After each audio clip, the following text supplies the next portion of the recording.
Can you hear me? Well, again, thank you, Roderick and Sandrine, for the invitation to be here. It's really great. So I will be talking about long reads and how we are using them to develop this idea of the functional iso-transcriptomics analysis. And I will talk about quality of long reads, but also a little bit of biology. Of course, I mean, I don't have to explain you why alternative splicing is important. You may have from one gene the possibility of encoding different proteins, and it has been claimed that this is a source of organismal complexity, is important for cell differentiation, is also relevant to disease. And of course, Ali also mentioned what was the problem with the short reads to resolve the isoform complexity. Again, I don't have to explain this, and also I don't have to explain a lot why the long reads technologies are helping us to resolve these ambiguities of the long reads. And this is basically an example of the annotation for particular genes, the Icarus transcription factor that you have an encode, and these are the set of long reads in the human H1 cell line, and then you can kind of see that we have complete, exon structures here. You could try to compare them to see which one corresponds to each of the annotations. We know that they are novelty. For example, this read here will include these two exons that are not found in the reference. Or for example, we have here another read that is providing a different transcription start site. But actually, what I am interested in is understanding the biological implications of all this, because we know that when you have different isoforms, you may have functional changes, like, for example, you may have that you are losing an active site that is involved in a catalytic domain, or you may change the ability of a transcription factor to bind to the DNA. Protein-protein binding may be affected by the loss of a binding domain in the isoform. Nuclear localization is very important. So nuclear localization signals are encoded and different in different isoforms. If, of course, we have also the UTRs that we may have different inclusion of regulatory elements that have to do with the stability of the isoforms. And actually, I was quite interested in working on this when I started to look at long reads for the analysis of the transcriptome, with the idea of developing this functional iso-transcriptome analysis pipeline. For that, we have been developing a number of tools, and one of them is SQANTI that became an important tool for the analysis of the quality of this data, and I will explain you exactly what SQANTI is doing and why it's important. But other things that we are doing is try to annotate different transcript structures, isoforms of putative isoforms with a large diversity of functional elements, so that we can predict what will happen when we have a different isoforms. And finally, we have developed also the tappAS tool that is trying to use this information to do actually statistical analysis of differential isoform expression and what are the functional consequences of that. So about the SQANTI, Ali also introduced the SQANTI categories. That was one of the major contributions of this work. And basically what we were trying to do here was to understand what was the complexity that we were seeing with the long reads technologies. So the idea is that when you have your long reads results and you have inferred the transcript that are represented by the long reads, you can compare this with the reference and then indicate whether this is a reference match, pretty much what you have in the reference, fully spliced match with the same junction chains, but not taking care of the ends. Then completes are missing some junctions at the beginning of the end, and the novel in catalog and the novel, not in catalog, sorry, I'm missing here an end, represent the novelty of known genes. And then you have some other things like genic, genomic, anti-same fusion that describe further this complexity. Okay, so that was the definition that we proposed and has been very much accepted by the community. But actually, SQANTI, what it's doing is try to characterize these different type of isoforms with additional data. So what is SQANTI measuring? So if we compare to the reference, things that we are looking at is that the distance that we have from the TSS and the TTS to the matching reference of the matching gene. No? And what is this difference? We are also looking if we have additional orthogonal data, which is the support that we have like cage, of whether we have poly-A sites or poly-A, any kind of data that supports the poly-A site. We also, if we have matching of related Illumina data, we can also look at the coverage of the junctions by the short reads. We do something that is called the ratio TSS metric that basically we are measuring, which is the ratio of short reads at the TSS of the predicted transcript model. We calculate the fraction of each transcript to relate to the total expression of the gene. We look whether we have evidence of RT-switching, poly-A intraprime, and all kind of different things. We are measuring up to 50 different type of properties we are collecting here. And we hope that we can use this to identify which are good transcripts and which are kind of more noisy predictions. At the end, SQANTI is producing a kind of very broad report in which all this information is plotted, usually by SQANTI categories, so that you can understand how they behave with all this type of data. And actually, this has been very useful to see what different analysis pipeline have been doing with the same type of data. And I'm not revealing here the names of the pipelines, not to get any enemies, but basically on the same data, if you look at different type of analysis pipeline, you can see that the distribution of SQANTI categories can be very different. So this one is detecting a lot of incompletes, while this one is predicting a lot of novel noding catalogs, and then some others that have a huge capacity for identifying intergenic transcripts, right?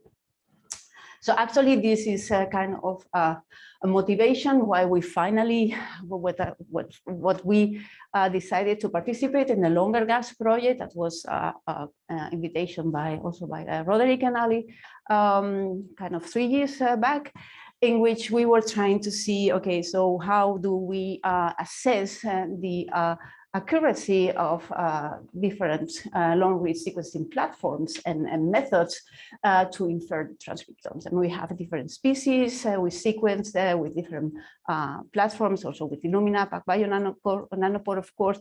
We have different sample, but also different library protocols. The regular cDNA, but also direct RNA and R2C2 for Nanopore, and then the trap that is trying to capture the 5' ends. Just a few ideas of a few of the results of these analysis. One of the things that we are seeing is that actually the number of detected transcripts is very different across different pipelines of different tools. And you can have actually like on the same sample, very, very different resolutions per analysis pipeline.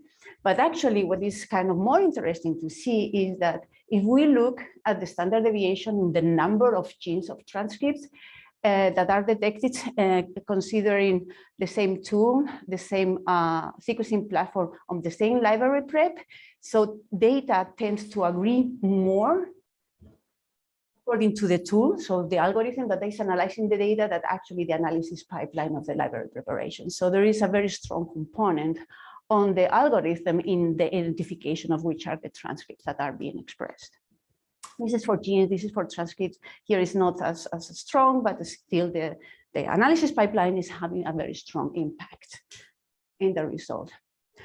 This is what you get when you actually compare the isoforms that are being detected by one method and another.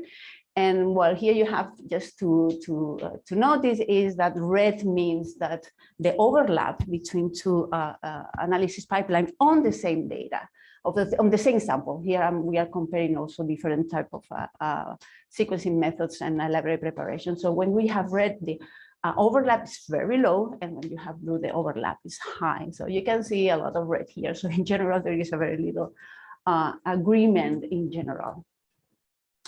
And actually, for example, when you see which is then, so the consistency of detection as a function of the different pipelines, right?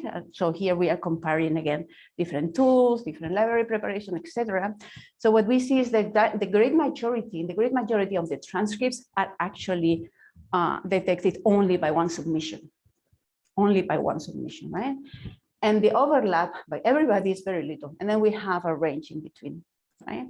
So those transcripts of those transcripts that are detected by a few number of pipelines tend to be enriched in the novel category. So like the novel not in catalog, the incomplete splice matches, the novel in catalog, you can see. And as there is more agreement, we have an enrichment of the full splice match that are kind of the transcripts that are in the reference. Okay, so this is giving you an idea of how difficult this is. And actually, this is, for example, one of the genes that we have in these results, right? So this is the GFBBH gene in the sample WTC11, and here you have the alignment of the transcript models. I'm not talking about reads here, right? I'm just talking about the predictions that different pipelines did on different library preparations and analysis platform on the same sample. Okay, this is the gene code annotation, right? And this is the diversity that we got back, right? You can see that some places is kind of better resolved, and some others we have this huge diversity of predictions. So for me, actually, one of the big upcoming challenges in the long-read RNA-seq is to identify which of the detected transcript models are real, where to annotate, also is important, and how to describe this complexity. And well, Ali was presenting this triplex of simplex way of doing. I don't know if it's so simplex, but it's a contribution that I think is very important, that we have to start thinking how we describe this. Okay, so I think one of the important things is how we identify what is the true novelty, what is the not true novelty. So I think this is one of the big questions that everybody, all the tools are trying to resolve. We have tried to create some simulation tools in order to assess this a little bit. This is work in progress. It's not perfect, but I'm mentioning this in case any of you wanted to use it. So we have now SQANTI sim. Basically, what we do here is to fake the novelty in a controlled way.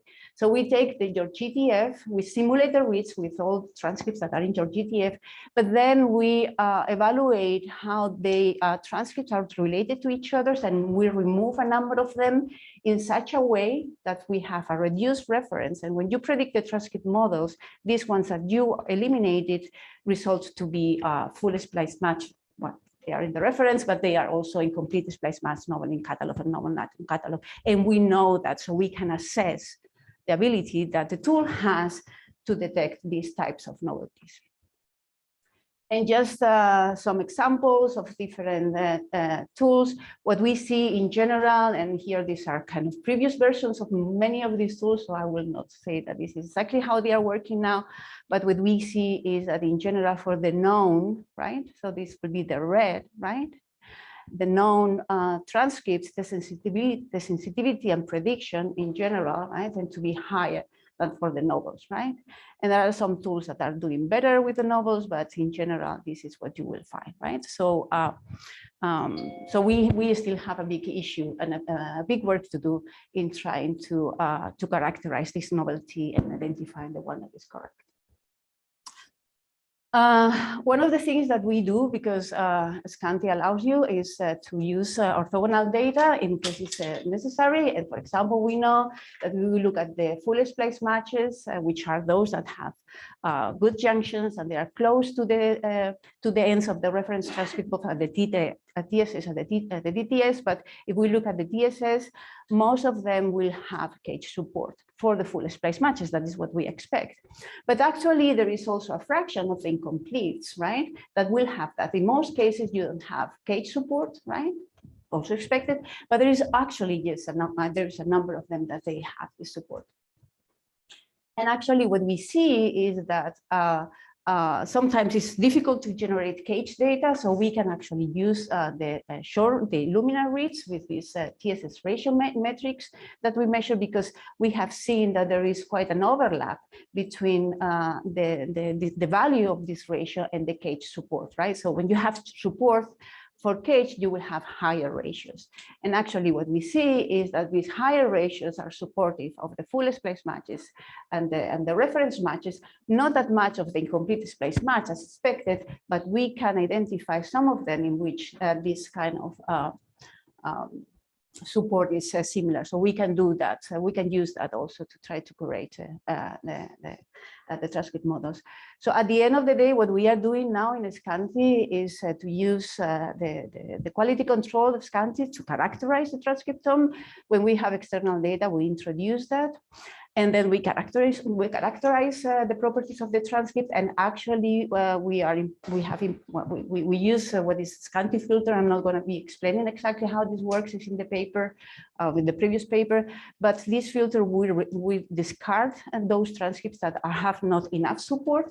In some cases, what we find is that by doing that, we lose genes, and we know that the gene is expressed because we have evidence of transcripts. So then we have implemented a rescue strategy so that we can come and we can get this back. And actually, when we have this rescue approach, we can use a machine learning approach, or just rules. What we find is that our sensitivity and precision increases in detecting the transcript models and the novelty. Okay. So that was what we are doing in trying to characterize the complexity and identifying the transcript models that we can kind of believe. But of course, I mentioned that I am very much interested in function and annotation. Okay, so I will explain a little bit about these other tools. The IsoAnnot tool is a method in which we are trying to predict a lot of different functional labels for these novel transcript models of the ones that are annotated. And it's a complex algorithm in which basically we are predicting the novel motifs, both at the RNA level and also at the protein level. And here we can have things like upstream regulatory elements. We predict also, or we map actually microRNA binding sites of RNA binding protein binding sites. And at the protein level, we have pretty much, domains, PTMs, nuclear localization signals, you name it. Applying these different data sets, we have been able to annotate with different type of labels quite a number of the transcripts that are either in the reference or in different long-reach data sets. So we are achieving high coverage. And probably one of the most interesting things to look is that once you have this information, is this really relevant? I mean, it's really this different isoform giving you a different functional load. And this is what this graph is indicating. So the way to read this is here we have different kind of features that are annotated at the transcript level, at the protein level. The length of the bar indicates how many of the genes with multiple isoforms have an annotation here. For example, I could say, for example, that here these are the UTR, right, of the 3 UTRs, which are annotated for most of the transcripts, right? And then in the darker color is where we have the information of the isoforms of these genes, how many have differences at the UTR in terms of length. And you can see that we have quite a lot of number, quite a high percentage, both at the 5 UTR and 3' UTR. But probably also the protein level is interesting to look at this. For example, for PFAM domains, we have like predictions for 70% of the genes, and more than half of them have different contents in the protein domains, right? And this is what we use then in the tappAS framework. So basically the idea of tappAS is, well, it's a tool in which you can kind of a user-friendly way to analyze this data, visualize this data, and make comparisons between samples. And basically what we have is that we start with the gene models. that are created by the long-reads technologies, the functional annotation provided by IsoAnnot, and some sort of quantification, right? And now we are quantifying with short reads, but in case that the long reads quantification is reliable, you can use that too. We analyze a lot of different things here. So the potential, as I mentioned before, of these transcript models to have differences in functional content, but also things like differential isoform usage, whether you have switching, whether you have one major isoforms with relationship with the rest. And also importantly, what was very interesting for us is that we also can, because we have this information of the functional elements, we can start asking this question of which are the functional domains and the functional sites that are changing because of alternative splicing, right? We can do that for domains, but we can also do that, for example, to look at the UTRs. We can identify if there are functional domains that are co-spliced or are mutually exclusive. So we can also, do this kind of questions. Sorry. So this is data sets that I'm going to be using to illustrate some of the things that tappAS does. This was a neural differentiation time course starting for neural progenitor cells in mouse, and we differentiate them to oligodendrocytes in motor neurons. And I'm going to be using some of this data that we sequence with PacBio and Illumina. So one of the things, for example, that we can evaluate here is the differences between differential gene expression and differential isoform usage, and actually the amount of this differential isoform usage. And I think Layer mentioned that yesterday, that we have quite a number of genes in which the differences in gene expression, so the log-fold change of the gene, is nearly zero. However, the usage of the isoform is huge. So there is a strong regulation by alternative splicing. This is something that we know, but then we can look at which are the functions that are involved in those genes that are mostly regulated by differential gene expression or mostly regulated by differential isoform usage. And you can see here in red will be different processes, and in red are the relative contributions of differential gene expression, and in blue is differential isoform usage. What you can see here is that this is a shared process, so it's the contribution of both. And actually, by differential gene expression, you have most of the regulation in these time course, but there are particular functions, like for example here, brain development of myelin 6, that are mostly regulated by the differential inclusion of isoforms. We can also identify then, okay, which are the functional domains that actually change more, right? Not only are present, but also change more. And here we have also different tests in which we can see, for example, the disorder domains, the disorder regions of PFAM domains and the microRNA binding sites tend to be mostly changing between the isoforms that are differentially expressed. And actually, if you look at the functional content of the isoforms that are mostly expressed in these neural progenitor cells of an oligodendrocyte, what we find is that in general, for the different type of functional elements, the isoform that is chosen to be expressed in the mature oligodendrocytes have a higher functional content. So the choice is to increase functionality of the isoforms that are being expressed. This is an example that we validated, is the cadherin delta 1. This is differentially spliced. It's not differentially expressed, but it's differentially spliced between progenitors and oligodendrocyte. You can see here the strong switch, right? We identified that this switch was associated to the differential inclusion of a nuclear localization signal, okay, that was predicted to be included in oligodendrocyte, but not in the progenitors. And then when we were analyzing the nuclear fraction, that's exactly what we found, that this differential inclusion of this protein there. So these predictions can also give you some testable hypotheses of differential functionality. And I think I'm almost done. This is another example of another gene. This is the MUL1 protein. We predicted that there was a differential inclusion of a binding domain, and this binding domain was actually included in motor neurons.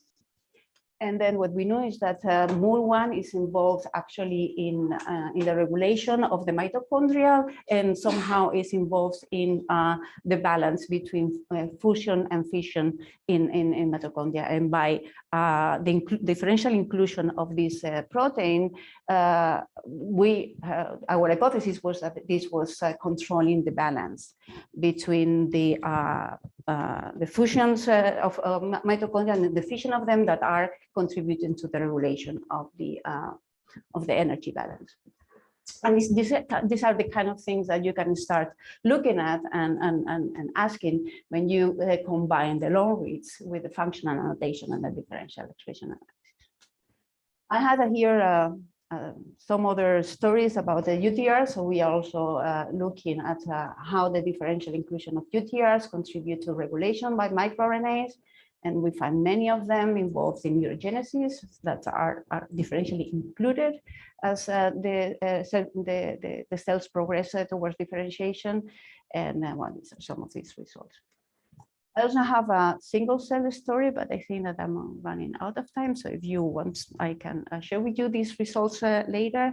But basically, for me, the concluding remark is that the third generation sequencing technologies are really great, but because they are really magnification lens in the study of the transcriptome, but also there are important challenges, which are the identification of the true transcriptome, the description and annotation of the complexity, and also the understanding of what that complexity actually means. And thank you for your attention. Oh. And the acknowledgement slide. Sorry. All right, questions for Anna?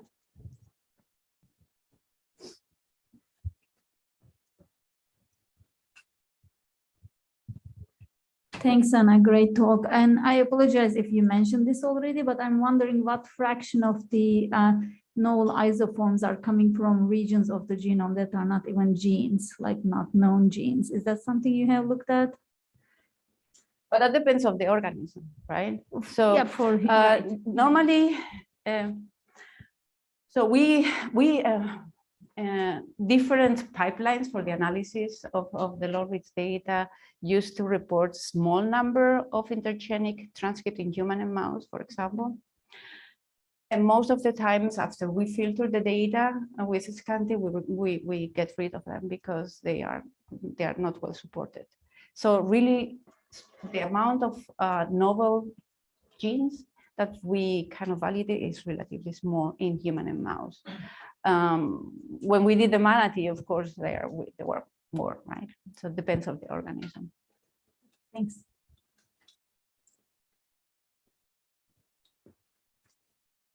So sorry, you have identical twins with last name. Like, yeah, sorry. I know. I could not quickly find the picture for Rocío, and then I put Alessandra, and then I forgot to change. Anyway, so no, this is not a question for you specifically. It's for you, for Ali, for Hagen, for all of you. So you show here, for instance, that you find evidence of alternative splice forms with different protein functions. Mm-hmm. But I guess that you're aware of this work by Michael Tres and Alfonso Valencia, claiming that actually there is only one protein, also for by Alvis Brathma as well, and Irene, that there is only essentially one isoform per gene, and all this alternative splicing is totally irrelevant. I get this question in every single talk, and every single time I give this talk. What is the answer? The answer is that the truth is in between the two kind of the two worlds, right? So, for example, when we use tappAS for the analysis, normally we only focus on a very strong changes, and we remove everything that is lowly expressed. I believe that a lot of these lowly expressed isoforms, probably they are not making it to a protein, but we have found evidence in many cases, for example, by looking at localization of proteins of the different isoforms that we predicted. And we have collaborated with different people that find these major isoforms when they are, for example, when they are expressed, or they are the most expressed isoform in a different tissue of a different cell type. in those cases, we have been able to identify a few, right? But I agree that there is a lot of these transcriptional complexity that does not translate into different proteins, but they do exist, and I think it's worth to study them. So the brain tissue has the biggest complexity in splicing. Have you been able to track down that regulation to some RNA binding proteins or some specific mechanisms? So we annotate RNA binding proteins, binding sites, right? And with IsoAnnot.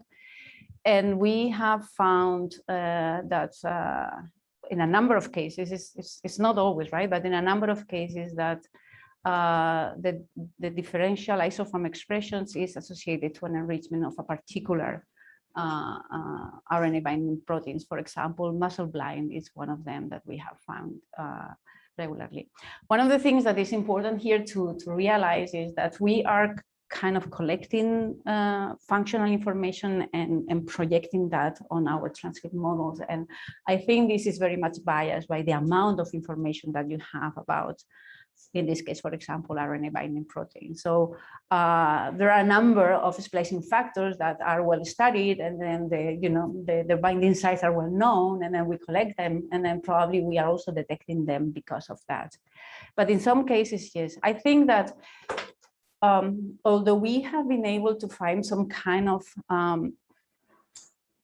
functional elements that are kind of rich in differential splicing, in general, what we find is that the way in which differential isoform expression results in a different protein and of a potential different protein, and the functional domains that are included is very diverse. And I think it's more important, which is the function that is being regulated, that actually whether at the end the regulation is because you skip a functional domain of post-translational modification, for example, right? Yes. So I was going to ask you something that's actually been on my mind quite a bit, which is, do you see categories of genes that heavily use alternative splicing and others that don't? I mean, in a sense, we keep on being in between. Okay, maybe the average gene has 5 isoforms, but I don't think that's the case. It's either you have 100, and there's a ton of genes that only have 2 or 1. And so have you tried with these functional adaptations to sort of also characterize the ones that also show very little evidence of splicing at all, and see whether there's functional sets of genes, like say transcription factors as a group get less spliced than receptors, to try to see whether splicing is more important for some functions of the cells than others? Yeah, that's a very good question. We actually, we have figured about this in the SQANTI paper. And there what we found was surprisingly for us that, very surprisingly for us, that carbon metabolism was heavily, it's not that it had a lot of isoforms. Okay, so there what we analyze is that we found a lot of novel isoforms. And so things like everything that was related to metabolic processes and neural processes were those type of functions that popped up as having a lot of novelty in our analysis. Now that was 2018, and I have not repeated this kind of analysis, and a lot of in what we know of how to process the data has changed. But so I'm not sure if this result will hold today, but that's what we found there, because we looked into that, and yeah, and surprised. And I think that there was also probably a reason for that is because these, metabolic genes are highly expressed, right? So somehow the chance of having a more different isoforms is greater there, while the neurological processes related genes were highly expressed in in our system, right? So yeah, But yeah, that's a great question. So I wonder whether you have compared the list to the list from the Illuminating the Druggable Genome project, where he led this project, where we also contributed a lot of tech time.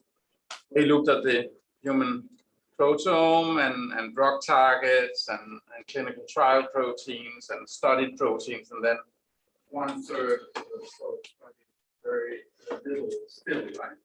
But it would be interesting to take that list and compare it to your list. And how does it look at the drug target? Yeah. Yeah, well, I haven't done that, but yeah, that could be an interesting comparison. It's also hard to tell whether it's good or bad for a drug target to be alternatively spliced, right? Because it could be good if you only want to block one of them, but yeah.